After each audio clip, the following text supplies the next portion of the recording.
Hello guys, how's it going? Um, we're gonna continue the boost topology discussion. The last lecture we talked about some of the intro part, like how does it look like, what kind of things we can expect, and before that we already completed the buck converter discussion. So right now we had a kind of comparison, like what exactly the main difference between buck and boost. For buck, the output voltage is sort of like a step down. That means you have a less voltage at the output, but you have a higher current to match up the power conservation with the input. On the other hand, for boost converter is basically just the opposite. That means you step up the voltage, so you will have like a little bit over output voltage than the input side, so your current will go down. You have a less amount of current, just because to maintain the power conversion rules. Okay, we're going to talk about some basic parameters today. Some of the things are very similar to like a buck converter, but let's see. Okay, that's the same picture. I kept it so that we're not, missing any link. The same thing. You have the input side with the source voltage, input current. You have a capacitor at input. You have an inductor, but the switch actually on the right side of the inductor. That means you can do switching, and then you have a diode, which is actually to protect any sort of reverse voltage. And then you have output caps, and then you have a output side, meaning if you have a load resistance, then you have a output current as you want. So some of the basic parameters is very similar to the Bach topology. Basically, you have input voltage range, which is actually, your maximum voltage at input side and the minimum voltage at the input side. So why you need that? Because you need to actually set up your range at the input side, that you cannot go below that or you cannot go above that. That will give you the maximum power estimation, meaning max and minimum power estimation at the input side. That actually you need when you try to specify your battery or source voltage or something like that. Okay. Second is a nominal output voltage. The interesting thing is you need to know exactly what output voltage you want, not like a max or min. It's called nominal. Exactly. Like I need 3.3 volt for the sake of arguments. That should be 3.3. It's not 3.2 or it's not 3.8, something like that. That will give you like to estimate your output power, okay? That will tell you exactly how much current you can drive in that particular system, okay? Third is maximum output current. That's another important thing I should say, because that output current means you cannot, when you estimate something like, okay, this is my output current, say 2 amps, but the output max current probably 4 amps or 3.5 amps, for example. So when you design the system, when you specify the inductor, because it will do, the current filtering for you and, all kind of ripple and, all kind of current control stuff, you have to specify in such a way that it can cover that maximum range of your output current. That means if you have any sort of spike, that should be covered by your inductor. Okay, that's the thing.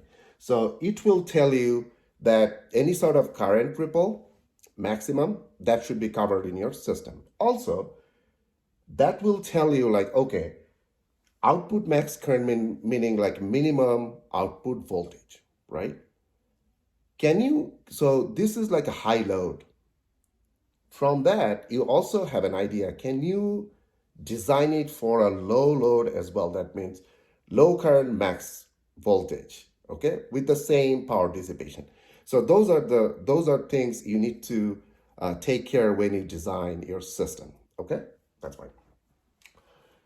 I'm not showing anything regarding input caps or output caps because those things are exactly same as what we did before for the buck converter. Like the formula, very similar, a little bit changed, of course, because of the topology and also the duty cycle, those kind of things. But it does the same thing for you, which you expect for buck converter. Okay.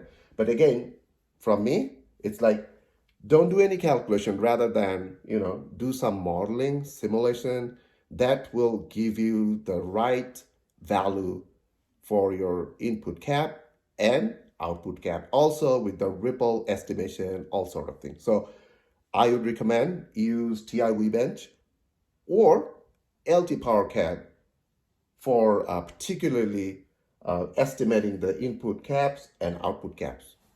Okay. One of the things you have to remember, this is like the duty cycle. This is one of the most important things because duty cycles means at that time your converter is in on mode. So it, driving all sort of current. So a lot of power dissipation, heat generation, those kind of things. Okay.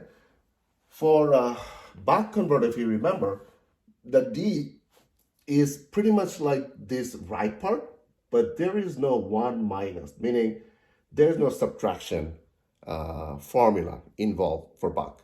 So you have more, kind of higher percentage of the duty cycle. For boost converter, the thing is like, this is the equation and has to be subtracted by the 1. So this part has to be smaller than 1. Okay. What are the things we have? Minimum input voltage. You have a nominal output voltage and the error. If you remember, the error is actually the efficiency, right? So how much conversion you have. Most of the time, you have to go by your data sheets. Like that's a pretty difficult thing, but you have to go through that, and experience will help you if you have an experience that at your certain range, for example, say 0.5 amps to like a 3 amps, for the sake of arguments, what should be your, and also like in your particular input voltage and the output voltage, like what sort of efficiency you need. Okay. So if you wanted to design in that bandwidth, that's your requirement, then it has to be over 90% efficiency. Okay. So whenever the bandwidth you set up, your efficiency has to be as high as much possible. Okay. So like 90%, 95%. Okay. That's the thing. So that's usually pretty high. Otherwise, your duty cycles, it's not going to do any good things for you. But the thing is, for boost converter, if you have this part is pretty high, then your duty cycles goes down, right? So that's the thing.